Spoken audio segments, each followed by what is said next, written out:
Parte 11. Final.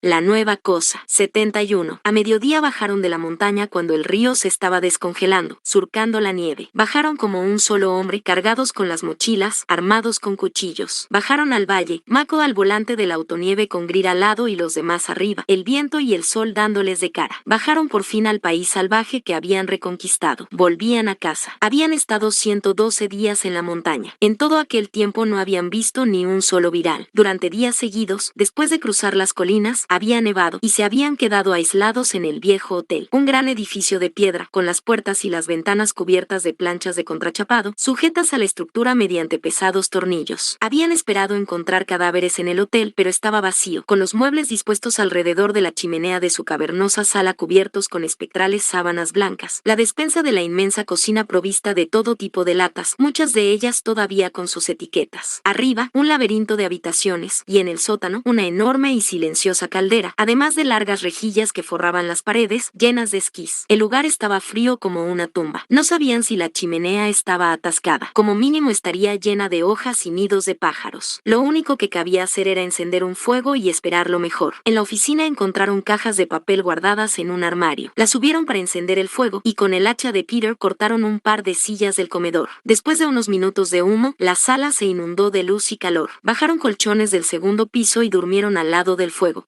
mientras la nieve se amontonaba fuera. Habían encontrado los autonieves a la mañana siguiente. Eran 3, y descansaban sobre sus rodaduras en un garaje situado detrás del hotel. ¿Crees que puedes poner en marcha estos trastos?, preguntó Peter a Michael. Había tardado casi todo el invierno. Para entonces todo el mundo se había vuelto medio loco, ansioso por partir. Los días eran más largos, y daba la impresión de que el sol albergaba un calor lejano y recordado, pero la nieve aún era profunda, y se elevaba en grandes ventisqueros contra las paredes del hotel. Habían quemado casi todos los muebles y las barandillas del porche. Michael había aprovechado suficientes piezas de los autonieves para lograr que funcionara uno, o eso creía él. El problema residía en el combustible. El depósito grande que había detrás del cobertizo estaba vacío, agrietado a causa de la podredumbre. Solo contaba con lo que contenían los autonieves, unos cuantos litros, muy contaminados por la herrumbre. Lo trasvasó a cubos de plástico y luego lo introdujo mediante un embudo forrado de trapos. Dejó que se asentara una noche y después repitió el proceso para ir eliminando cada vez más restos, aunque al mismo tiempo menguaba la cantidad. Cuando estuvo satisfecho, quedaban 18 litros, con los que alimentó el autonieve. No prometo nada, advirtió a todo el mundo. Había hecho lo posible por limpiar el depósito de combustible, con litros y litros de nieve derretida, pero no costaría mucho estropear una manguera. El maldito trasto podría dejarnos tirados a 100 metros de aquí, dijo, aunque sabía que no se iban a tomar muy en serio aquella advertencia. Era una mañana soleada cuando sacaron el autonieve del cobertizo y cargaron los bártulos. Del alero del pabellón colgaban gigantescos carámanos, similares a largos dientes enjollados. Greer había ayudado a Mako con las reparaciones. Resultó que había sido engrasador y sabía una o dos cosas de motores. Ambos se acomodaron juntos. Los demás viajarían arriba, sobre una amplia plataforma metálica provista de una barandilla. Habían quitado el arado para disminuir peso, con la esperanza de arrancar unos cuantos kilómetros más al escaso combustible de que disponían. Michael abrió la ventanilla y habló en dirección a la parte posterior del vehículo. ¿Todo el mundo a bordo? Kiro estaba atando los últimos pertrechos a la parte posterior del autonieve. M había ocupado su puesto junto a la barandilla. Alice y Sara estaban debajo de él, pasando los esquíes. Esperad un momento, dijo. Se levantó e hizo bocina con las manos. Vámonos, Liz. La joven salió del pabellón. Como todos los demás, llevaba una chaqueta de nylon roja con las palabras patrulla de esquí impresas en la espalda y unas botas de piel pequeña sujetas a los esquís, las mallas protegidas hasta las rodillas por un par de polainas de lona. Le había vuelto a crecer el pelo, con un tono rojizo todavía más intenso que antes, casi oculto bajo la cinta de la gorra de ala larga. Se protegía los ojos con unas gafas de sol con piezas de piel sujetas a los cristales, que colgaban a los lados de su cara como un par de anteojos. Da la impresión de que siempre nos estamos yendo de algún sitio, contestó. Solo quería despedirme del lugar. Estaba parada en el borde del porche, a unos 10 metros de distancia, a la altura de la plataforma del autonieve. A juzgar por la repentina sonrisa y la forma de ladear la cabeza, primero a un lado lado y después al otro. Peter supuso lo que estaba a punto de intentar. Estaba calculando la distancia y el ángulo. Se quitó la gorra, dejó en libertad su pelo bajo la luz del sol y la guardó dentro de su chaqueta. Retrocedió 3 pasos y flexionó las rodillas. Sacudió un poco las manos, caídas a los costados, y después las dejó inmóviles. Se puso de puntillas. Liz, demasiado tarde. 2 veloces brincos y saltó. El porche estaba desierto. Alicia surcó el aire. Era algo digno de verse, pensó Peter. Alicia Cuchillos, la capitana más joven desde el día, Alicia Donadio, la última expedicionaria, estaba volando. Pasó por delante del sol con los brazos extendidos, los pies juntos. En el punto máximo de su ascensión apoyó la barbilla contra el pecho y dio una voltereta, dirigiendo las suelas de sus botas hacia el autonieve, los brazos alzados, el cuerpo descendiendo hacia ellos como una flecha. Aterrizó en la plataforma con un ruido metálico estremecedor y quedó acuclillada para absorber la fuerza del impacto. Joder, Michael se dio la vuelta. ¿Qué ha sido eso? Nada, dijo Peter. Aún notaba la vibración metálica del aterrizaje que resonaba en sus huesos. Solo Alicia. La leche, pensé que el motor había estallado. Alice y Sarah subieron a bordo. Alicia ocupó su puesto junto a la barandilla y se volvió hacia Peter. Pese a los cristales ahumados, Peter percibió el brillo anaranjado de sus ojos. Lo siento, dijo ella con una sonrisa de culpabilidad. Pensé que podría conseguirlo. Creo que nunca me acostumbraré a que hagas eso, dijo Peter. El cuchillo no había llegado a caer. Mejor dicho, si lo había hecho, pero de repente se detuvo. Todo se había detenido. Fue Alicia quien lo hizo al agarrar las muñecas de Peter. Inmovilizó el cuchillo en su arco descendente, apenas a unos centímetros de su pecho. Las ligaduras se habían roto como papel. Peter notó el poder de sus brazos, una fuerza titánica, más que humana, y supo que era demasiado tarde. Pero cuando ella abrió los ojos, vio a Alicia. Si no te molesta, Peter, dijo, ¿te importaría cerrar las persianas? Porque aquí hay demasiada luz. La nueva cosa, así la llamaban, no era ni una ni otra, sino todo lo contrario. No podía presentir a los virales, como Amy. No podía oír la pregunta, la gran tristeza del mundo. Parecía la misma de siempre en todos los sentidos, la misma Alicia de siempre, salvo por una cosa. Cuando quería, podía hacer las cosas más asombrosas. Pero, pensó Peter, cuando no lo había hecho, el autonieve murió cuando ya se veía el fondo del valle. Tosió y resopló, y por fin surgió una explosión de humo del tubo de escape. Avanzaron unos cuantos metros más sobre las rodaduras y se detuvieron. Ya está, dijo Mako desde la cabina. A partir de aquí seguiremos a pie. Todo el mundo bajó. Peter oyó el ruido del río más abajo, alimentado por el deshielo. Su destino era la guarnición. 2 días de viaje como mínimo en la pegajosa nieve primaveral. Descargaron sus pertrechos y se ciñeron los esquíes. Habían aprendido los principios básicos en un libro que habían encontrado en el pabellón, un volumen delgado y amarillento que llevaba por título Principios del esquí nórdico. Si bien las palabras y las fotos de su interior conseguían que la actividad pareciera más fácil de lo que era en realidad, Greer apenas podía mantenerse erguido, e incluso cuando lo lograba, siempre acababa estampándose contra los árboles. Amy hacía lo posible por ayudarlo, había aprendido enseguida, y se deslizaba con gracia y agilidad, y le enseñaba lo que debía hacer. Así, decía, tienes que volar sobre la nieve. Es fácil. No era fácil, ni por asomo, y los demás habían padecido su ración de caídas, pero con la práctica habían adquirido cierta destreza. ¿Todos preparados?, preguntó Peter, al tiempo que ataba las correas. El grupo murmuró un asentimiento. Era casi mediodía, y el sol estaba alto en el cielo. Amy, la chica, asintió. Creo que estamos preparados. Muy bien. Ojo avisor. Cruzaron el río por un viejo puente de hierro, se desviaron al oeste, pasaron una noche al raso y llegaron a la guarnición al final del segundo día. La primavera había irrumpido en el valle. En esas altitudes inferiores se había fundido casi toda la nieve, y la tierra estaba sembrada de barro. Cambiaron los esquís por el humbe que había dejado el batallón, cogieron comida, combustible y armas del depósito subterráneo y se pusieron en marcha de nuevo. Podían cargar diésel suficiente como para llegar hasta la frontera de Utah, tal vez un poco más. Después de eso, a menos que encontraran más, tendrían que seguir a pie de nuevo. Se encaminaron hacia el sur, rodeando las colinas, y penetraron en una tierra seca de rocas de color rojo sangre que se alzaban a su alrededor en fantásticas formaciones. Por las noches se refugiaban donde podían, un elevador de grano, la parte posterior de un semirremolque vacío o una gasolinera en forma de tipi. Sabían que corrían peligro. Los de Babcock estaban muertos, pero sabían que había más. Los de Sosa, los de Lambrick, los de Baffes, Morrison, Carter y los demás. Eso habían averiguado. Eso era lo que Lacey les había enseñado cuando había detonado la bomba, y Amy, cuando se había parado entre los muchos muertos sobre la nieve. Lo que eran los 12, pero más todavía, cómo liberar a los demás. Creo que la analogía más cercana serían las abejas, había dicho Mako. Durante los largos días que habían pasado en la montaña, Kirill les había distribuido los expedientes de Lacey para que los leyeran. El grupo había dedicado muchas horas a debatir sobre aquella información. información. Pero al final fue Mako quien avanzó la hipótesis que ordenó todos los datos. Estos 12 sujetos originales, prosiguió mientras señalaba los expedientes, son como las abejas reinas, y cada uno de ellos posee una variedad diferente del virus. Los portadores de cada una de esas variantes forman parte de una mente colectiva, que está vinculada con el anfitrión original. ¿Cómo lo has deducido?, preguntó Hallis. Era el más escéptico del grupo y siempre discutía sus ideas. Por su forma de moverse, para empezar. ¿No te ha intrigado nunca? Todo lo que hacen parece coordinado, porque lo está, como dijo Olson. Cuanto más pienso en ello, más lógico me parece. Eso explica por qué secuestran a una persona de cada 10. Considéralo una especie de reproducción, una forma de continuar la estirpe de los virales. ¿Como una familia?, dijo Sarah. Bien, eso sería una manera de dulcificar la realidad. No olvidéis que estamos hablando de virales. Pero sí, supongo que podríamos considerarlos una familia. Peter recordó algo que Borees le había dicho, que los virales estaban. ¿Cuál era la palabra? Agrupando. Se lo contó al grupo. Es lógico, convino Michael. Queda muy poca casa mayor y muy poca gente. Se están quedando sin comida y sin nuevos anfitriones a los que infectar. Constituyen una especie como cualquier otra, programada para sobrevivir. Juntarse así podría ser una especie de adaptación con el fin de conservar su energía. Eso significa que ahora son más débiles, sondeó Hallis. Mako meditó un momento, al tiempo que se mesaba la barba rala. Más débiles es algo relativo, contestó con cautela, pero sí, yo diría que sí. Volveré a la analogía de las abejas. Todo cuanto hace una colmena, lo hace para proteger a la reina. Si Borees estaba en lo cierto, lo que estás viendo es una consolidación alrededor de los 12 originales. Creo que eso fue lo que encontramos en el refugio. Nos necesitan, y nos necesitan vivos. Apuesto a que hay 11 colmenas más por ahí. ¿Qué pasaría si pudiéramos encontrarlas?, preguntó Peter. Michael frunció el ceño. Pues te diría que ha sido un placer conocerte. Peter se inclinó hacia adelante en la silla. ¿Pero y si pudiéramos? ¿Y si pudiéramos encontrar a los 12 y matarlos? Cuando la reina muere, la colmena muere con ella. Como Babcock, como los muchos. Michael miró con cautela a los demás, y después volvió la vista de nuevo hacia Peter. Escucha, solo es una teoría. Vimos lo que vimos, pero pudimos habernos equivocado. Y eso no resuelve el primer problema, que es localizarlos. El continente es grande. Podrían estar en cualquier sitio. De pronto, Peter fue consciente de que todo el mundo lo estaba mirando. Peter, era Sarah, sentada a su lado. ¿Qué pasa? Siempre vuelven a casa, pensó. Creo que sé dónde están, dijo Peter. Siguieron adelante. Fue durante la quinta noche. Se encontraban en Arizona, cerca de la frontera con Utah. Greer se volvió hacia Peter. Lo más curioso es que siempre pensé que era una invención. Estaban sentados junto a un fuego de mezquite chisporroteante, una concesión al frío. Alicia y Hallis estaban de guardia, patrullando el perímetro. Los demás se habían dormido. Habían llegado a un valle ancho y desierto, y se habían refugiado bajo un puente que salvaba un arroyo seco para pasar la noche. ¿El qué? La película. Drácula. Greer había adelgazado con el paso de las semanas. Le había crecido el pelo, una tonsura gris, y se había dejado barba. Era difícil recordar la época en que no era uno de ellos. No viste el final, ¿verdad? La noche del desastre. A Peter se le antojaba muy lejana. Intentó recordar el orden de los acontecimientos. Tienes razón, dijo por fin. Iban a matar a la chica cuando regresó el pelotón azul. Archer y el otro. Van Helsing se encogió de hombros. Me alegré de no tener que ver esa parte. Esa es la cuestión. No matan a la chica, matan al vampiro. Al hijo de puta le clavan una estaca en el punto débil. Mina se despierta, como si no hubiera pasado nada, como nueva. Greer se encogió de hombros. Nunca me tragué eso, si quieres que te diga la verdad. Ahora ya no estoy tan seguro, sobre todo después de lo que vi en aquella montaña. Hizo una pausa. ¿De veras crees que recordaron quiénes eran? ¿Que no podían morir hasta que lo hicieran? Eso dice M. ¿Y tú la crees? Sí. Greer asintió y dejó que pasara un momento. Es curioso. Me he pasado toda la vida intentando matarlos. Nunca pensé en las personas que habían sido. Por algún motivo, nunca me pareció importante. Ahora descubro que me dan pena. Peter sabía a qué se refería. Él había pensado lo mismo. Solo soy un soldado, Peter, o al menos lo era. Técnicamente soy un desertor, pero todo lo que ha ocurrido significa algo. Incluso el hecho de que esté aquí contigo. Creo que es algo más que el fruto del azar. Peter recordó la historia que le había contado Lassie, la de Noé y el barco, y cayó en la cuenta de que había algo que no se le había ocurrido antes. Noé no estaba solo. Estaban los animales, por supuesto, pero eso no era todo. Se había llevado a su familia. ¿Qué crees que debemos hacer?, preguntó. Greer sacudió la cabeza. Creo que no me corresponde a mí decidir. Tú eres quien lleva los frascos en la mochila. Esa mujer te los dio a ti y a nadie más. Por lo que a mí respecta, amigo mío, quien decide eres tú. Se levantó y cogió su rifle. Pero, y te digo esto como soldado, 10 donadios más serían un arma del copón. No hablaron más aquella noche. Moab se hallaba a 2 días de distancia. Se acercaron a la alquería desde desde el sur, con Sara al volante del Humvee y Peter arriba con los prismáticos. ¿Ves algo?, preguntó Sara. Era a última hora de la tarde. Sara había detenido el vehículo en la amplia llanura del valle. Se había levantado un viento fuerte y cargado de polvo que entorpecía la visión a Peter. Después de 4 días calurosos, la temperatura había caído de nuevo y hacía un frío invernal. Peter bajó y se sopló las manos.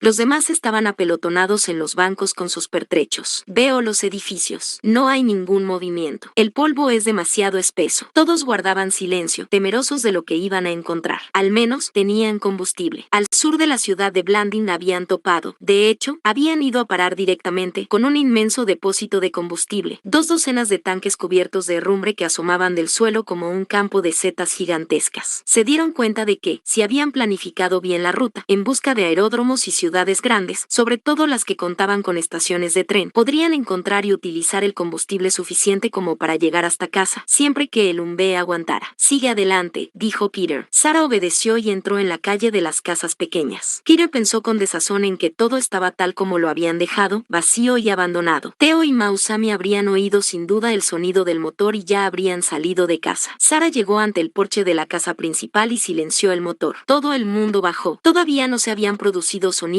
ni movimientos en el interior. Alicia fue la primera en hablar, al tiempo que daba una palmada en el hombro a Peter. Déjame ir. Pero él negó con la cabeza. La tarea le correspondía a él. No, lo haré yo. Subió al porche y abrió la puerta. Vio al instante que todo estaba cambiado. Habían cambiado de sitio los muebles y convertido la casa en una vivienda más cómoda, incluso más acogedora. Había una colección de fotografías antiguas sobre el hogar repleto de cenizas. Avanzó, esperando calor, pero el fuego llevaba mucho rato apagado. Theo, no hubo respuesta. Entró en la cocina y todo estaba limpio, fregado y recogido. Recordó con un escalofrío la historia de Boré sobre la ciudad desaparecida. ¿Cómo se llamaba? Homer. Homer, en Oklahoma. Platos en la mesa, todo limpio como una patena, toda la gente desaparecida sin dejar rastro. La escalera daba a un angosto vestíbulo con 2 puertas, cada una de las cuales daba a un dormitorio. Peter abrió la primera con cautela. La habitación estaba intacta. Sin perder las esperanzas, Peter abrió la segunda puerta. Theo y Mouse estaban en una cama grande. Dormían profundamente. Mouse dormía boca abajo, una manta tapándole los hombros y el cabello negro derramado sobre la almohada. Theo dormía rígido boca arriba, con la pierna izquierda entablillada desde el tobillo hasta la cadera. Entre ellos, envuelto entre las mantas, vio la diminuta cara de un bebé. Bien, que me aspen, dijo Theo. Abrió los ojos y sonrió, mostrando una hilera de dientes rotos. Lo que el viento no se pudo llevar. 72. Lo primero que hizo Mouse fue pedirles que enterraran a Conroy. Lo habría hecho ella misma, dijo, pero no había podido. Como tenía que cuidar de Theo y del niño, tuvo que dejarlo donde estaba durante los 3 días que habían transcurrido desde el ataque. Peter cargó los restos del pobre animal hasta el cementerio, donde Alice y Mako cavaron un hoyo al lado de los demás, y movieron piedras para señalar el perímetro de la misma manera. De no ser por la tierra recién removida, la tumba de Conroy no habría parecido diferente de las demás. Ni Theo ni Mausami se explicaban cómo habían sobrevivido al ataque en el granero. Acurrucada en el asiento trasero del coche con Caleb, con el rostro aplastado contra el suelo, Mausami había oído la escopeta dispararse. Cuando alzó la cabeza y vio al viral tendido en el suelo del granero, supuso que Theo le había disparado. Carol Theo afirmó que no recordaba nada de aquello, y el arma estaba caída a varios metros de él, cerca de la puerta, muy lejos de su alcance. En el momento en que oyó el disparo tenía los ojos cerrados. Lo siguiente que vio fue la cara de Mausami sobre él en la oscuridad, repitiendo su nombre. Había supuesto lo único razonable, que ella había disparado. Había conseguido apoderarse de la escopeta y disparar la bala que les había salvado. Aquello solo dejaba la posibilidad de que hubiera una tercera persona, invisible, el propietario de las huellas que Theo había descubierto en el granero. Pero no podían explicarse el que dicha persona llegara en el momento preciso y después escapara sin ser detectada, y lo más curioso de todo, sin motivos para intervenir. No habían encontrado más huellas en el polvo, ni pruebas de que allí hubiera habido alguien. Era como si los hubiera salvado un fantasma. La otra pregunta era por qué no los había matado el viral cuando había tenido la oportunidad. Ni Theo ni Mausami habían regresado al granero después del ataque. El cuerpo, protegido del sol, seguía allí, pero el misterio se resolvió en cuanto Alicia y Peter fueron a mirar. Ninguno de ellos había visto el cadáver de un viral que llevara muerto solo unas cuantas horas, y de hecho, los días transcurridos en el granero a oscuras habían obrado un efecto de lo más inesperado, pues la piel se había tensado más sobre los huesos hasta restaurar una apariencia de humanidad reconocible en su cara. Los ojos del viral estaban abiertos, nublados como canicas. Tenía Tenía los dedos de una mano extendidos sobre el pecho, desplegados encima del cráter de la herida producida por la escopeta. Un gesto de sorpresa, incluso de asombro. Kiro experimentó una sensación de familiaridad, como si estuviera viendo de lejos, o a través de una superficie reflectante, a una persona a la que conociera. Pero la incertidumbre no desapareció hasta que Alicia pronunció el nombre que conocía. La curva de la frente del viral, la expresión de perplejidad en su cara, acentuada por su fría mirada errática, el gesto de la mano alrededor de la herida, como si, en el último instante,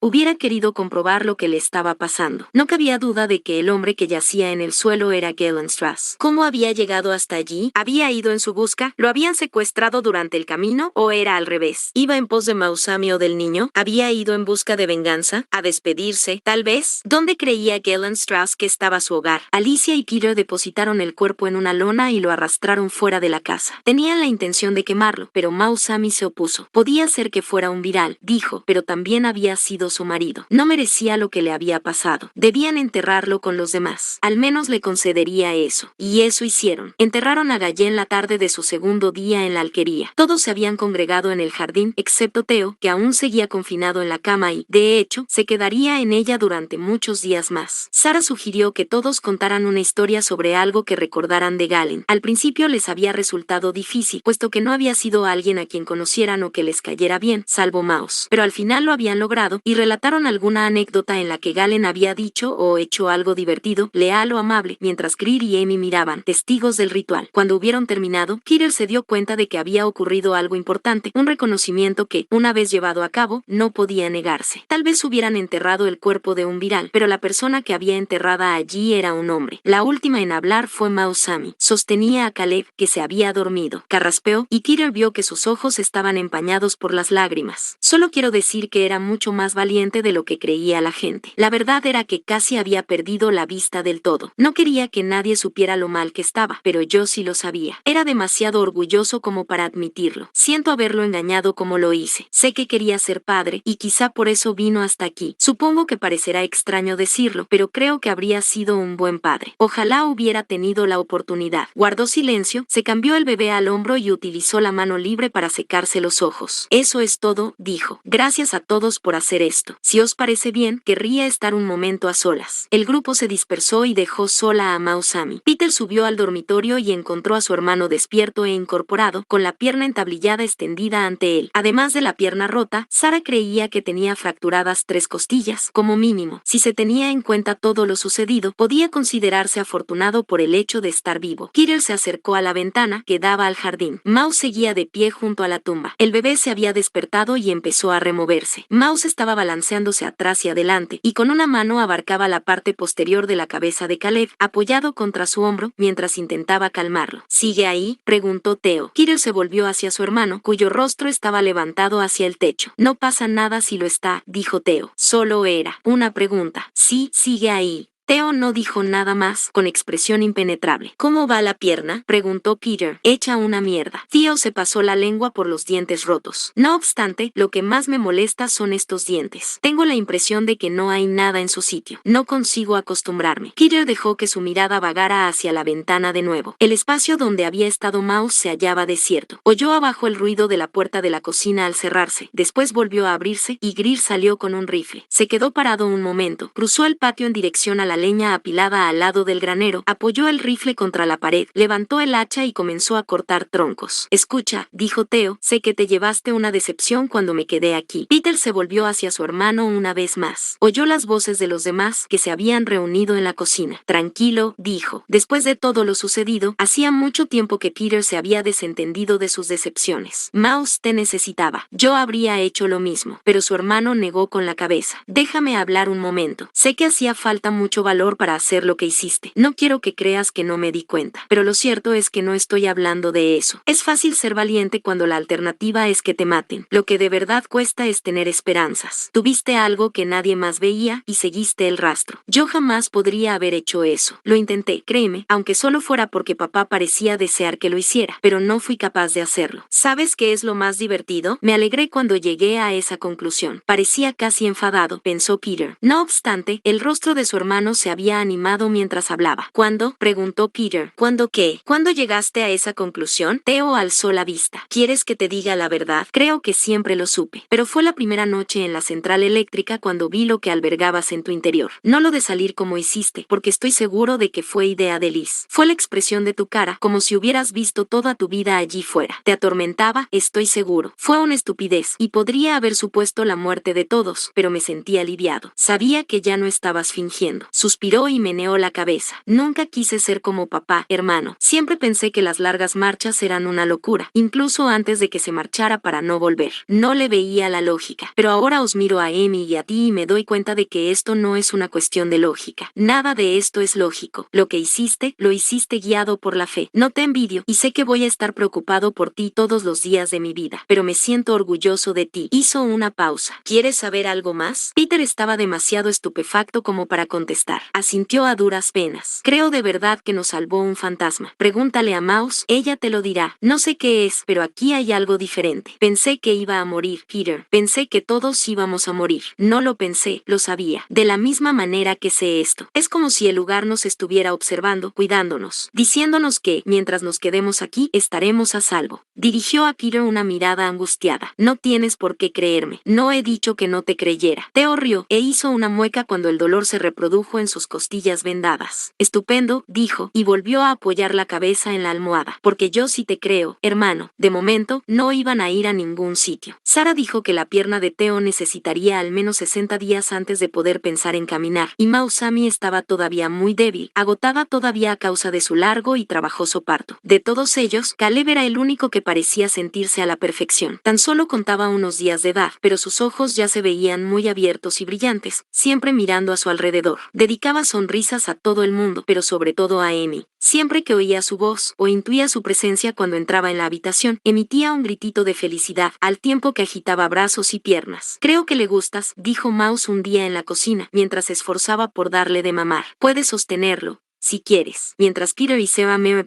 vean, Amy se sentó a la mesa y Mausami depositó con delicadeza a Caleb en sus brazos. Una de sus manos se había liberado de las mantas. Amy inclinó la cara hacia él, y le permitió que aferrara su nariz con los diminutos dedos. Un bebé, dijo, sonriente.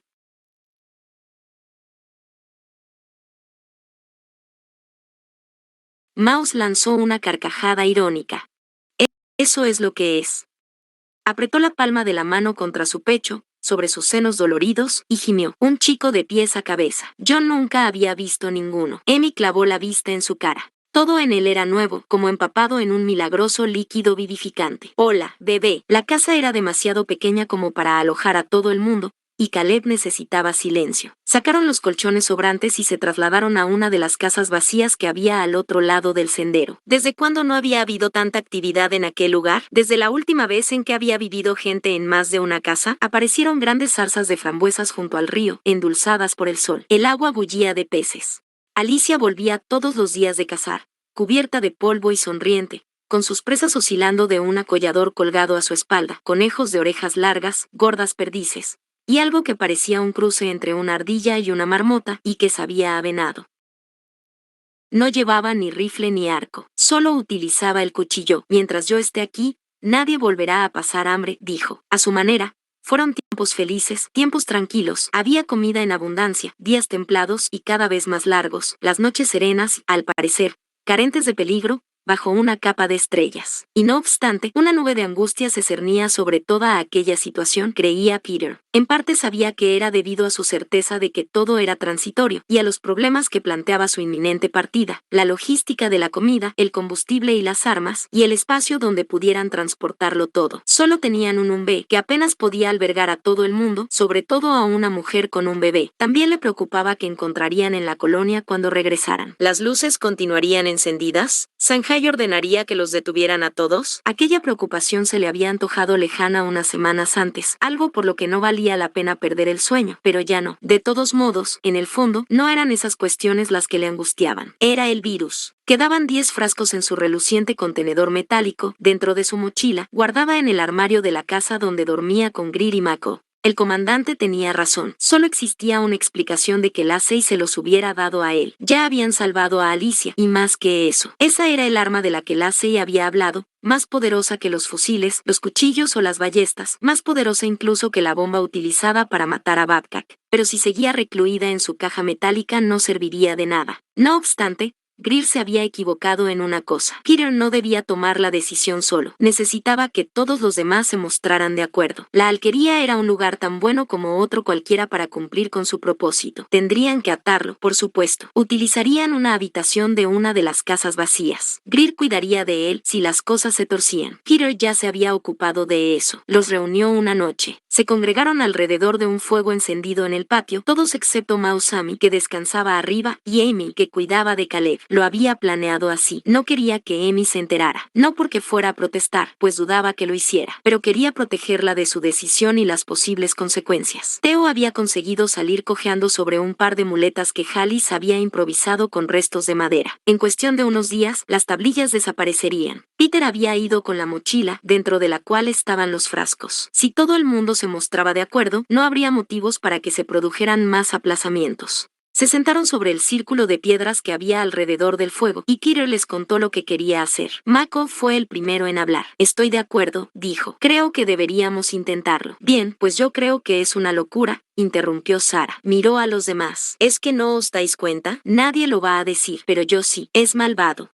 ¿Cuántos millones de personas murieron por culpa de lo que hay dentro de esa caja? Ni siquiera puedo creer que estemos hablando de esto. Yo digo que la arrojemos al fuego. Puede que tengas razón, Sarah, concedió Peter, pero no creo que podamos permitirnos la inoperancia. Puede que Babcock y los muchos estén muertos, pero el resto de los 12 siguen sueltos. Hemos visto lo que Liz es capaz de hacer y lo que Amy es capaz de hacer. El virus se nos entregó por un motivo, del mismo modo en que Amy llegó a nosotros. Ahora no podemos darle la espalda. Podría matarte, Peter, o algo peor. Estoy decidido a correr ese riesgo. Y no mató a Liz. Sarah se volvió hacia Halis. Díselo, por favor, dile que es una locura. Pero Halis sacudió la cabeza. Lo siento, creo que apoyo a Peter. No hablarás en serio. Tiene razón. Algún motivo habrá. ¿Por qué no puede ser el motivo el hecho de que estemos vivos? Halis cogió su mano. No es suficiente, Sarah. Estamos vivos, bien. ¿Y qué? Quiero vivir contigo, vivir de verdad, sin luces ni murallas, sin servir en la guardia. Puede que eso esté reservado a otras personas, algún día, es muy posible, pero mientras exista una posibilidad, no puedo negarme a lo que pide Peter. Y, en el fondo, creo que tú tampoco. Por lo tanto, vamos a luchar contra ellos. Localizaremos a los 12 y los atacaremos, como el pueblo que somos. Sarah guardó silencio. Peter notó que entre ellos había complicidad. Cuando Halis apartó la vista, Peter ya sabía lo que iba a decir su amigo. Si sale bien, yo seré el siguiente. Peter miró a Sarah, pero ya no vio más resistencia. Lo había aceptado. No tienes por qué hacerlo, Halis. El hombretón sacudió la cabeza. No lo hago por ti. Si quieres que lo acepte, así ha de ser. ¿Lo tomas o lo dejas? Peter se volvió hacia Greer, quien asintió. Después desvió la vista hacia su hermano. Estaba sentado sobre un tronco al otro lado del círculo, con la pierna entablillada extendida frente a él. Joder, Peter. ¿Qué sé yo? Ya te lo dije, tú mandas. No, lo hacemos todos. Theo hizo una pausa. A ver si lo he entendido. ¿Quieres infectarte con el virus a propósito? Y quieres que te diga que claro, que adelante. Y Halis quiere hacer lo mismo, suponiendo que no mueras o nos mates a todos en el proceso. Peter asimiló la crudeza de aquellas frases. Por primera vez, se preguntó si tendría valor. Se dio cuenta de que la pregunta de Theo era una prueba. Sí, eso es exactamente lo que te estoy pidiendo. Theo asintió. Entonces, de acuerdo. ¿Solo eso? ¿De acuerdo? Te quiero, hermano. Si pensara que podría disuadirte, lo haría, pero sé que no voy a poder. Ya te dije que iba a preocuparme por ti. Podríamos empezar ahora mismo. Peter se volvió por fin hacia Alicia. Se había quitado las gafas, revelando el brillo anaranjado de sus ojos, magnificado por la luz del fuego. Lo que más necesitaba era su consentimiento. Sin él, no tenía nada. Sí, dijo ella, asintiendo. Lamento decirlo, pero sí, no había motivos para esperar. Si le dejaran demasiado tiempo para meditar sobre las consecuencias, Peter sabía que su valentía se difuminaría. Los guió hasta la casa desierta que había preparado, la última, al final del sendero. Era poco más que una cáscara de nuez. Habían eliminado casi todas las paredes interiores, dejando las vigas al descubierto. Las ventanas ya estaban atrancadas, otro motivo de que Peter la hubiera elegido, eso y el hecho de que era la más alejada. Halis cogió las cuerdas que Peter había trasladado desde el granero. Michael y Greer habían llevado un colchón de una de las casas contiguas. Alguien había dejado un farol. De repente se puso muy nervioso, con una conciencia de todo cuanto lo rodeaba casi dolorosamente vívida, y el corazón se aceleró en su pecho. Alzó la vista hacia Greer. Ambos habían alcanzado un acuerdo silencioso. Si llegara el momento, no vaciles. Halis terminó de atar sus brazos y piernas con las cuerdas, y dejó a Peter despatarrado en el suelo. El colchón olía a ratones. Respiró hondo para intentar calmarse. Sarah, hazlo ya. Aferraba la caja que contenía el virus. En la otra mano llevaba las jeringas, todavía envueltas en plásticos. Peter vio que le temblaban las manos. Puedes hacerlo. Ella entregó la caja a Mako. Por favor, rogó. ¿Qué debo hacer con esto? Mako alejó la caja de su cuerpo, al tiempo que intentaba devolverla. La enfermera eres tú. Peter se sintió exasperado. Si tardaban más, su resolución se vendría abajo. Por favor, terminemos de una vez. Yo lo haré, dijo Alicia. Tomó la caja de Michael y la abrió. Peter, ¿qué pasa ahora? Joder, Liz. Ella le dio la vuelta para enseñársela. Esta caja está vacía. Amy, pensó Peter. Amy, ¿qué has hecho? Cuando la encontraron arrodillada al lado del fuego, Amy estaba lanzando el último frasco a las llamas. Tenía a Caleb apoyado contra el hombro, envuelto en una manta. Se elevó una llamarada cuando el líquido que contenía el frasco hirvió y destrozó el cristal. Peter se acuclilló a su lado.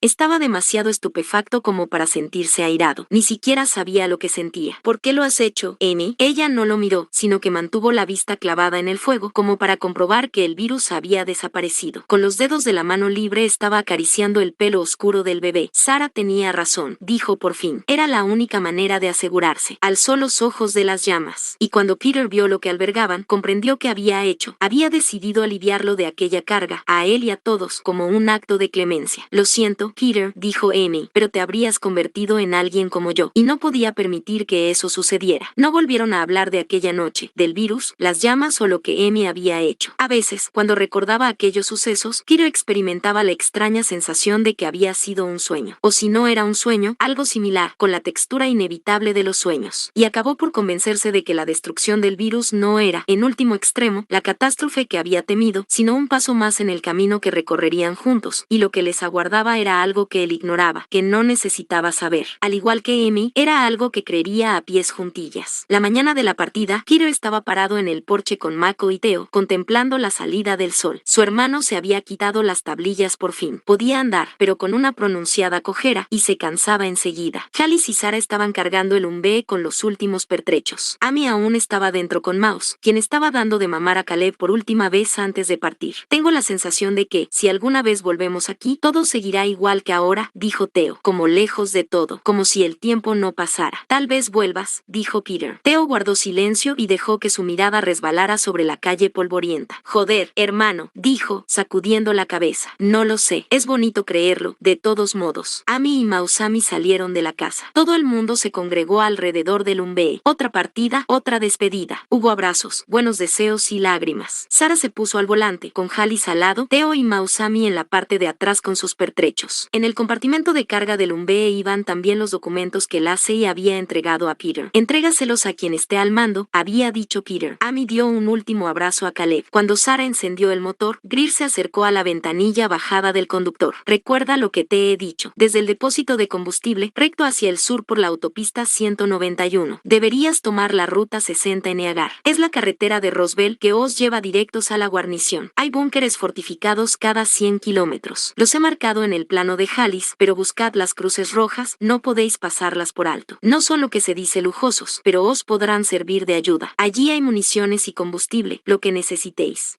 Sarah asintió. Comprendido. Y hagáis lo que hagáis, manteneos alejados de Albuquerque. Está infestado. Halis, ojo avisor. El hombretón asintió en el asiento del pasajero. Ojo avisor, comandante. Greer retrocedió y dejó sitio a Peter para que se acercara. Bien, dijo Sarah, supongo que aquí se acaba todo. Eso parece. Cuida de Michael, ¿de acuerdo? Resopló y se secó los ojos. Necesita que lo cuiden. Cuenta con ello. Estrechó la mano de Halis, le deseó buena suerte, y después habló a la parte posterior del Umbee. Theo, Mouse, ¿todo preparado? Claro que sí, hermano. Nos veremos en Kerville. Peter retrocedió. Sarah puso una marcha, giró el vehículo en un amplio círculo y se alejó despacio por la calle. Los cinco, Peter, Alicia, Mako, Greer y Amy, los vieron partir en silencio. Una delgada columna de humo, el sonido del motor que se alejaba y silencio al fin. Bien, dijo Peter, el día no está rejuveneciendo. ¿Es una broma? nada?, preguntó Mako. Peter se encogió de hombros. Supongo. Recogieron sus mochilas y se las colgaron a la espalda. Cuando Peter recogió su rifle del suelo, vio que Amy seguía parada en el porche, mientras sus ojos seguían la nube de polvo que señalaba la partida del Humvee. ¿Qué pasa, Amy? Ella se volvió hacia Peter. Nada, dijo. Creo que les irá bien. Sonrió. Sara es buena conductora. No había más que añadir. Había llegado el momento de la partida. El sol de la mañana se había alzado sobre el valle. Si todo iba bien, llegarían a California mediado el verano. Se pusieron a caminar. 73. A lo lejos, lo vieron relucir un inmenso campo de palas que giraban al viento. Las turbinas se habían mantenido pegados a los desiertos, a los lugares secos y calurosos, se refugiaban donde podían, y también donde no podían, encendían un fuego y esperaban a que pasara la noche. Una vez, y solo una vez, vieron virales vivos. Un grupo de 3. Fue en Arizona, un lugar que el plano denominaba el desierto pintado. Los seres estaban dormitando a la sombra bajo un puente, colgados de las vigas. Amy los había intuido al acercarse. Dejádmelos a mí, dijo Alicia. Alicia los había liquidado a todos. Los 3 acuchilló. La encontraron en la alcantarilla, extrayendo su cuchillo del pecho del último. Ya habían empezado a echar humo. Había sido fácil, dijo. Ni siquiera se dieron cuenta de que era ella. Tal vez pensaron que se trataba de otra viral. Hubo más. Cadáveres, apenas unos restos. La forma de una caja torácica ennegrecida, los huesos de un cráneo o una mano casi convertidos en ceniza. La huella insinuada en un cuadrado de asfalto, como algo que se hubiera quemado en una sartén. Por lo general se topaban con ellos en las escasas ciudades que atravesaban. La mayoría estaban tendidos no lejos de los edificios donde habían dormido, para luego marchar cuando se habían tumbado al sol para morir. Peter y los otros habían esquivado Las Vegas y escogido una ruta que los llevaba por el sur. Creían que la ciudad estaría desierta, pero era mejor prevenir que curar. Para entonces el verano estaba en pleno apogeo, y los días sin sombra eran largos y brutales. Decidieron rodear el búnker, tomando la ruta más corta posible, para ir directamente hacia casa. Se desplegaron mientras avanzaban hacia la central eléctrica. Vieron que la verja estaba abierta. Mako se puso a trabajar en la escotilla, desatornilló la placa que cubría el mecanismo y giró manualmente los interruptores de resorte con la punta del cuchillo. Peter entró el primero, un tintineo metálico bajo sus pies. Se agachó para mirar. Había cartuchos de rifle. Las paredes del pozo de la escalera estaban destrozadas a disparos. Unos pedazos de hormigón abarrotaban los peldaños. Habían volado la luz. Alicia se internó en el frío y la oscuridad al tiempo que se quitaba las gafas. La oscuridad no suponía ningún problema para ella. Peter y los demás esperaron mientras bajaba a la sala de control con el rifle apuntado hacia adelante. Oyeron el silbido, la señal de que todo estaba despejado. Cuando llegaron al fondo, Liz había encontrado un farol y encendido la mecha. En la sala reinaba el caos. Habían volcado la larga mesa central con la evidente intención de utilizarla como defensa.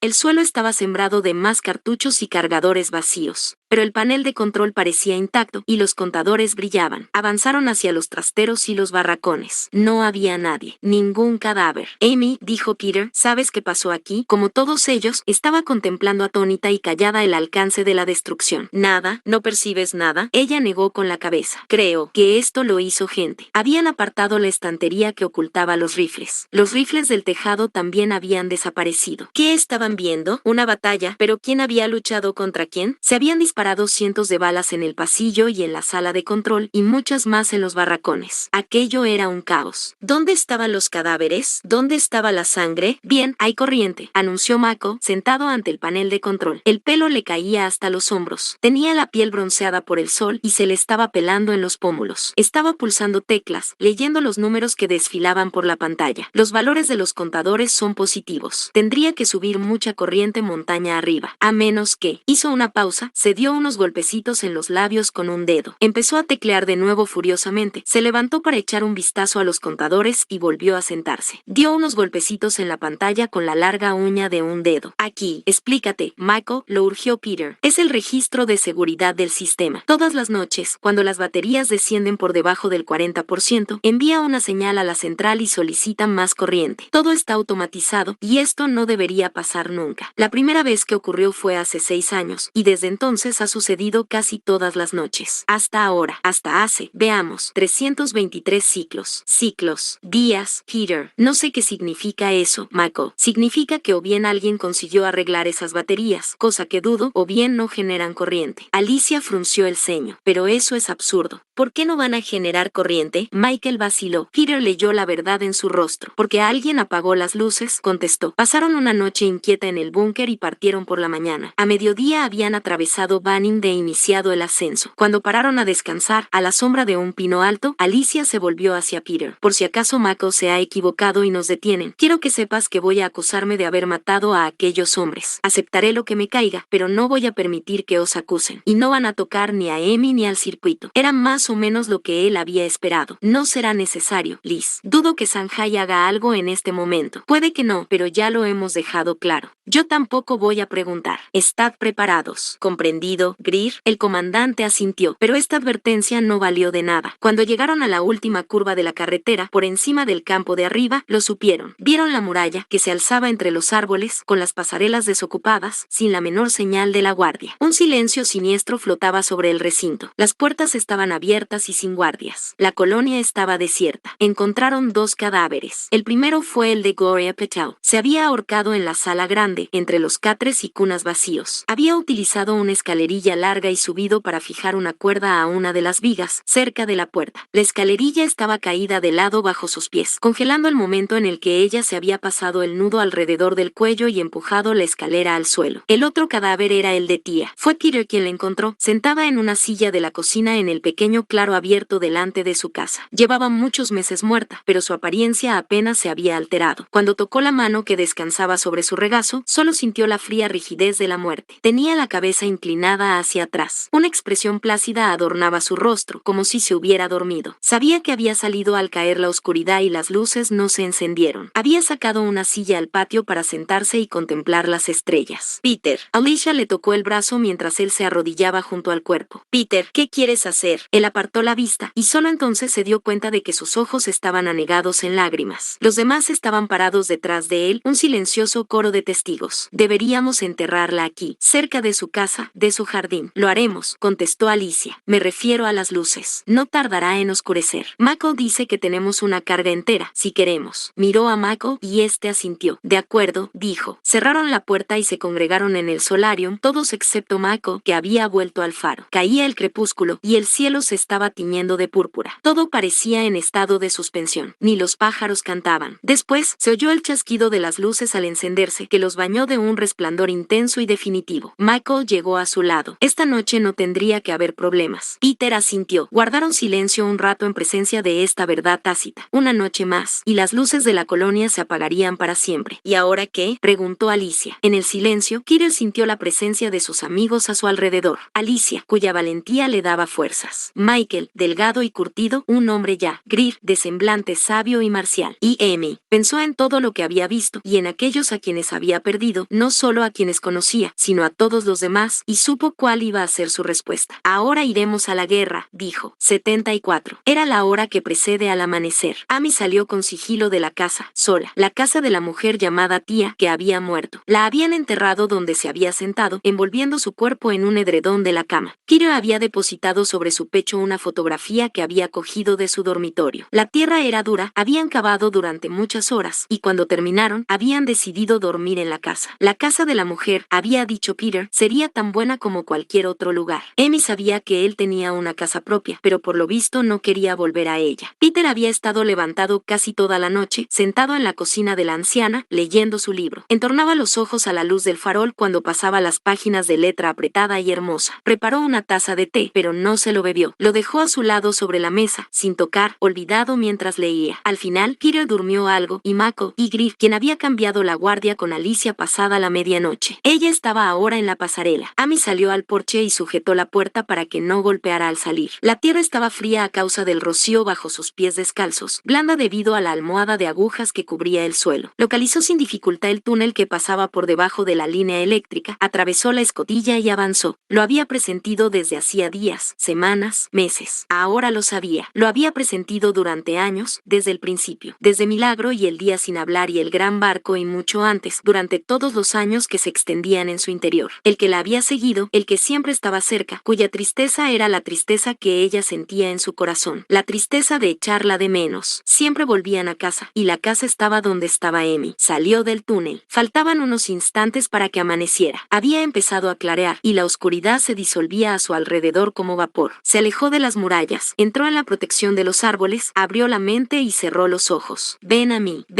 silencio, ven a mí, ven a mí. Percibió entonces un crujido. No lo oyó, sino que lo sintió, deslizarse sobre todas las superficies. Todo su cuerpo la besaba como una brisa. La piel de sus manos, cuello y cara, el cuero cabelludo, los extremos de sus pestañas. Un suave viento de anhelo que respiraba su nombre. Amy, sabía que estabas aquí, dijo Amy, y lloró, al igual que él estaba llorando en su corazón, pues sus ojos no podían destilar lágrimas. Sabía que estabas aquí. Amy.